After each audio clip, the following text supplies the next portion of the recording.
Joe, redistricting came to the forefront this week. Boy, it's so exciting. The decennial census comes to the state, and we got to redraw all the maps. That's why I gave it to you. Well, in recent history, we've had to redraw the maps more often than every 10 years as a result of litigation that arises from this. But we now have the census data. It arrived in North Carolina on Thursday of this week, showing what we all knew, significant growth in the state. Interestingly enough, that this is the basis that legislators must use to draw these maps.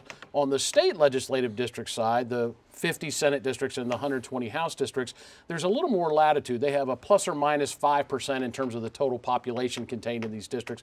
It gives them a little more wiggle room to try to draw districts that make sense. Congressional districts, there's a little finer requirement in terms of the total population one to the other. What do we know? Well, the Republicans control the legislature, so they control redistricting. The House and Senate committees have already started to meet. They promulgated the criteria that they're going to use for this, including, they say, they will not use issues of race, they will not use partisan identity, and they will not use past voting performance as a basis to draw any of these districts.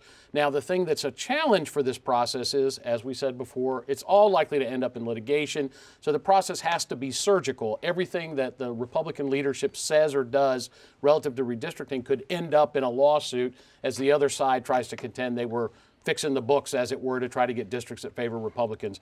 It is the best time of year if you're an election law lawyer, because you're going to make a lot of money and your kids are going to have a great Christmas, because it's all going to end up in litigation.